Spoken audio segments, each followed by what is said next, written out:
G'day Eagles fans, welcome back to True Eagle. We are now a couple of weeks out from the 2025 AFL Draft, I think 13 days from day one. Yeah, it's still pretty unclear how the draft is going to play out for us. Obviously, you never really know until it happens. But even as early as pick 2, it feels pretty unclear what's going to happen and who the Eagles are going to select. I've got some ideas naturally, but all of that has been thrown a little bit further into chaos with recent suggestions in the media that have only been growing that suggest we might be trading pick 2 down, and we also might be targeting Carlton's pick 9 in an attempt to improve our draft hand. So in this video, we're going to discuss a couple of mock trades, I suppose, and I guess see how we feel about them and whether they improve our access to this draft. I feel like it's a pretty even pool, and I'm a little bit undecided as to whether these trades actually help us land the targets that we want. Does it actually make it better? We're going to go through that in this video. As an aside, once again, on Saturday on the True Footy YouTube channel, we will be live doing our weekly draft show. We're going to do one more of those the following weekend, and I think around 9 to 9:30 a.m. Perth time is roughly when we'll kick off. And then we'll go live for the actual draft days 1 and 2 at this stage, so make sure you're there to join in all the fun. All right, let's talk about what could potentially happen with our draft hand from a trade point of view. And when I say trade, I mean, I think it would all have to be live trades at this point, which makes mock drafts incredibly difficult to do. Even Cal Toomey doesn't put predicted trades in his mock drafts. So as someone who does a lot of mock drafts in the lead up to the draft, it makes it incredibly annoying to try and predict who we're going to take, because I don't know if West Coast have pick 2 in reality, or they drop down to, say, pick 5 that belongs to the Essendon Football Club. So we know that Essendon have well, at least been rumoured to want to trade up to pick 2 in this year's draft, which is our pick. And there has been some suggestion that it might be Cooper Duff-Tyler that they're really keen on. I wouldn't necessarily take this for granted. I think there is a lot of noise and a lot of smokescreen put out there by various clubs, including us at the moment. So I'm not sure exactly who they want. It could easily be Sullivan Roby that they want at pick 2, but for us, that's a little bit irrelevant. I suppose when we consider the cost of trading down from pick 2, I would put it this way. If you are someone who wants West Coast to select Dyson Sharp, I think you should probably be in favour of a move from 2 down to 5. Obviously, we'll get something else in that exchange as well. If you're someone that wants West Coast to draft Cooper Duff-Tyler or Sullivan Roby, you're probably against this trade, because I think it is more than likely that both of those players will be unavailable if we trade down, or at least we should bank on that. It is possible, naturally, but Dyson Sharp is the most likely to be still available at pick 5. So that's kind of where that sits for me. And we have to talk about what it would actually take to prize pick 2 from us. Now, there was a suggestion that it would be maybe 2 and 13 for Essendon's 5 and 6. I think that's a fair and reasonable deal, and it probably puts us in a part of the draft where there's players that actually suit our needs that are still available there. And 13 currently sits awkwardly, probably outside of the range of the group of players I want to be picking in. So I think there's pros for going 5 and 6, but had I not read that we're also in the frame, at least, to trade with Carlton for their pick 9, which would cost us pick 13, it makes me think there is no real discussion here with Essendon about 2 and 13 for 5 and 6. So I've come up with some mock trades to see how both of these trades could work and what would be, a better outcome for us, I suppose. So let's stay on the Essendon one for now. They want to move up to pick 2, and it would have to cost them pick 5 in exchange, naturally. So I think the lead up to this is that Essendon are considering a trade with the Gold Coast Suns for, I think it's 21 and 27 for Gold Coast pick 15. This would get Gold Coast some extra points, and they can take the stress out of matching bids for Yuland and Patterson, because we're a little bit unclear exactly when those bids come. So pick 15 would make its way to the Essendon Footy Club, who give up 21 and 27. And I think that's what it would cost to prize pick 2 away from us, giving us pick 15 in addition. So 5 and 15 for 2. Again, that's probably a little bit generous our way. Obviously, I'd be stoked with that outcome, but maybe we give something back, ideally in the futures, and it would probably be St Kilda's futures second. There is the possibility that we, offer up, say, 2 and 34. There is the downside of that where it kind of makes it very difficult to match a bid for Tyler Williams. And there's also a deal with Carlton we have to talk about, which likely involves 34 anyway. So let's just stay with this 5 and 15 for 2 and St Kilda's future second round pick, whilst we still hold our own 2026 second rounder in any case. That would give us a hand of 1, 5, 13, 15, and then the picks we already hold in 34 and 41, which could be used to match a bid for Tyler Williams. So we know pick 1 is Dersma, and we know that that pick isn't going to be traded, or at least, nothing has suggested it will, and I think West Coast are dead set on Willem Dersma. So at pick 5, you likely still have the opportunity to draft a Dyson Sharp and a Sam Cumming. Those are likely the 2 best available mids at that pick, and I think both are likely to still be available. I suppose it's possible Sam Grill is also there. For me, Grill actually sits a little bit behind Sharp and Cumming. I suppose the upside is there, but he's also been long rumoured to be a Richmond favourite as well, which means that maybe we take him out of the running. But, Sharp, Cumming or Grill are all distinct possibilities there. So then we'd have 2 picks, 13 and 15, and we could use 34 and 41 to match a bid for Tyler Williams. I suppose the awkwardness of that scenario is, let's say we take 1, 5, 13, 15, and Tyler Williams as well. We're actually out of main list spots there, which means that if a bid comes for Charlie Banfield in the national draft, which is no guarantee, but still distinctly possible, if that bid comes, I don't think we can match that bid, because I believe we have 5 list spots on the main list, and I think that would push us over the edge. So I don't think we could just leave it there. We'd either forego Tyler Williams, or we'd have to come up with a different scenario here.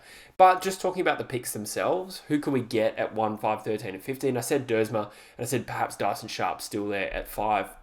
At 13 and 15, a lot of mock drafts I've done, I've been having us take Jacob Farrow on the basis that he is probably the best available pick if he's still there. And in all mock drafts I've done, he has been there for the most part. So I think that makes sense. We've also got a second pick in this range. I really like Lockie Doveston as a fit for West Coast as a small forward.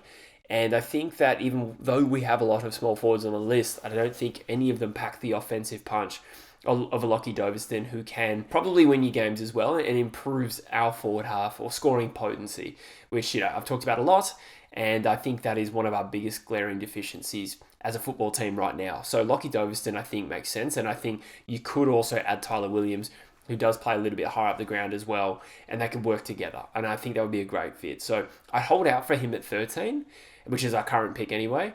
It doesn't seem locked in that he'll be there, which is the unfortunate part. I think Melbourne would be very tempted by Lockie Doveston. So maybe a Farrow. Some other names you can consider are Josh Lindsay, the running halfback. Again, we probably don't need one. And in comparison to Jacob Farrow, I probably prefer Jacob Farrow. He's local, probably got a little bit more upside being a bigger body as well. And Jevon Philippou as well, who is a dynamic forward midfielder who actually does suit us really well. So at 13, that makes sense, and we could potentially have 2 of these players. I suppose, though, when you've got 4 picks, one thing we can consider is diversifying with a tall, right? So at the moment, we have 3 decent picks, and I think it makes sense to target midfielders and small forwards in particular, or medium forwards, guys who can kick goals in general. But perhaps you could look at some talls if we do have 4 picks in the top 15. A few that stand out as possibly being suitable. I mean, Aiden Schubert is there from a talent point of view as a tall forward ruck from SA. Do we really need another forward ruck? I mean, I've sort of argued against Cooper Duff-Tytler for us, and we do have Archer Reed and Jack Williams, who, Schubert may be more talented than. It's not an argument about that. But I suppose if we're going to go tall, I think we have more pressing needs and maybe an actual key forward, which maybe Schubert could be. If the club's satisfied that he could be, an actual genuine full-time key position forward, I think that would intrigue me a little bit more. Another guy is Blake Threadgold, who is a bolter that is one of the only highly rated key backs in this particular draft. Now, I know we've drafted Tyler Young, but I still don't think we have all the talent we need in the back half in terms of tall. So 197 centimetre, another SA boy as well, that I think has the athleticism to be able to play the role well at AFL level. It would be a massive reach, but I think when you have 4 picks and exit the draft fairly early, I actually have no issue with West Coast taking a punt on a Blake Threadgold if we've nailed the first 3 picks in terms of our needs. And someone like a Harley Barker is an exciting athletic wingman from SA who has done an ACL, so we'd have to be patient with him, but I think if we have 4 picks, like I've said, we sort of smooth out that risk a little bit. We can be patient with a Harley Barker, who is an exciting prospect and still likely to be available there at pick 15 as it currently stands. So those are some names for our picks. How do we feel about that draft hand? Let us know in the comments. Let's talk, though, about the possibility of that not being the way we go necessarily. Well, let's say we've done this trade and we still negotiate with Carlton to improve that 13 up to 9. The rumoured trade that I read was pick 13 from West Coast and our pick 34 goes to Carlton, and we move up 4 spots to pick 9. if West Coast is interested in this trade, which I presume they are, and on the Carlton side they have a Harry Dean bid that they need to be wary of, and that gets them extra points. So from our side, we must feel that there's a player who's going to be there at 9 that isn't likely to be there at 13. It would give us the draft hand of 1, 5, 9, and 15. Then some later points of 41, 53, and 58. 58, as it currently stands, holds no points value, but the draft will fluctuate a lot when Gold Coast start matching bids. I think they have like 4 or 5 picks in the 20s that get absorbed. The same applies for Carlton and Essendon and the Brisbane Lions too. So that 58 could become like 51 and then hold some points. But as it currently stands, I ran the numbers on 41, 53, and 58. Those would only be enough points to match a Tyler Williams bid if it came around the 40 mark, which seems a little bit ambitious. If we do this trade with Carlton of 13 and 34 for pick 9, to me that does sort of signal the West Coast are probably happy to forego Tyler Williams in this year's draft. Now that would be a shame from a talent point of view. I will put out there, I have read through unofficial channels that it is a possibility that West Coast let Tyler Williams go. So I'll leave it there. And I think if we did this trade, it's one of two things. We're either happy to see him go to another club, or we don't expect a bid to come before pick 40. Anyway, we'll move on with what could happen with 1, 5, 9, and 15. So 1, we get Dersma. At 5, you still have your Dyson Sharp or Sam Cumming or Sam Grill. So pick 9, who is likely to be there at 9, or in West Coast estimation at 9, that isn't likely to be there at 13? 2 players come to mind here that I've already mentioned. Lockie Doverston, that would get us still behind Melbourne's pick, but it would jump us up 4 spots there, get us in front of Hawthorn as well, who I don't know if they'd take Lockie Doverston, but there's a number of clubs there we'd jump in front of. It would be Lockie Doverston, we'd be a chance at. Is it Jacob Farrow? Do they think Jacob Farrow is not likely to be there at 13 as it currently stands? I have heard Toomey link him to Essendon and Melbourne in recent times, and I believe Jacob Farrow has also been invited to the first night of the draft, which they typically have for top 10 prospects, I think, if I'm not mistaken. They've invited 12. Jacob Farrow is one of them as it currently stands. So maybe West Coast has this perception that Farrow needs to be taken at pick 9. He won't be there at 13. Do I agree with that? It really depends how pick 5 goes in this scenario. Like if we get a Dyson Sharp, then I'll relax about, getting a Jacob Farrow. I do think it's a yes from a talent point of view. I don't think it necessarily fits our list build and our team balance as such, but maybe there's this, desire to build the foundation of the list with West Australian talent as well. I see the merit in that. Maybe they do think he could be a midfielder. At this point, I'm a little bit unsure, I suppose, if Jacob Farrow is that midfielder. But essentially, those are the 2 players I think that would need to be taken with pick 9 that is unlikely to be there at 13. I suppose you could also throw someone like a Noah Hibbins-Hargreaves or Josh Lindsay into this mix as well. In my opinion, I've kind of seen Josh Lindsay sliding a little bit this year, but I could be wrong. I don't know if he's the best fit for us at pick 9. Again, I've made the case that Farrow is probably more suitable than a Josh Lindsay. As for Noah Hibbins-Hargreaves, this one could be interesting. It's a little bit hard to gauge exactly where his draft ranking is at the moment.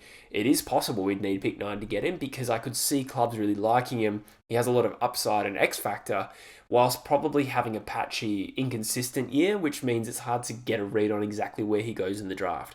But dynamic sort of half forward who can kick bags at goals. He showed a bit of a tendency in the Coast Talent League to win the footy as well a bit further up the ground. So I do think that one makes sense, and then certainly a player that I'm open-minded about us drafting.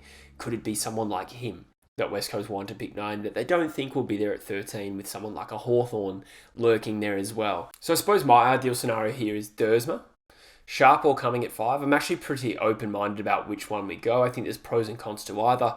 Dyson Sharp is the more proven and better performed over a longer period of time midfielder than a Sam Cumming. But Sam Cumming is probably a little bit more dynamic as a midfielder.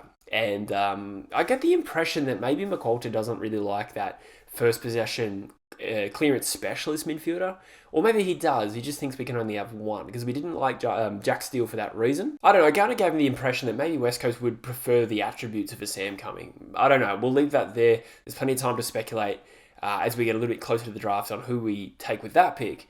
But in terms of the trade and what the opportunity cost is or the benefit is of trading up, For me, the best case scenario here is West Coast take Lockie Doverston at pick 9. So maybe Willem Dersma, Dyson Sharp, Lockie Doverston, and then we'd still hold pick 15 in this scenario as well, assuming we'd done a previous trade with Essendon, which we must have if we have pick 5. That still leaves pick 15 up for a highly rated slider. That could be your Aiden Schubitz, your Philippus, your Josh Lindsay. It could even still be Farrow. I'm not just convinced that Farrow would still be there, or even a Blake Threadgold. But it is worth mentioning there that in this scenario, West Coast would have basically let Tyler Williams walk to another club, which, is a bit of a shame if that happens, because I think he does suit us down to a T. He's a very talented kid, and I think he would be a great addition to this footy club from a talent point of view. So those are the mooted trades for the Eagles. Again, I sit here and I think, well, if we end up with Dersma, Sharp, and Doverston, could we not just achieve that with the picks we currently have? Maybe West Coast feels differently. Maybe they feel we need to move that 13 up to 9 to get a Doverston or a Farrow or whoever they want. It feels like marginal gains, but we never know exactly how it's going to play out. So let me know in the comments what you're thinking, guys. Hope you enjoyed this video. Make sure you subscribe to the channel if you haven't already. It'd be great to hit 6,000 subscribers by the end of the year. But either way, I appreciate you watching, and I'll see you in the next one. Up the Eagles.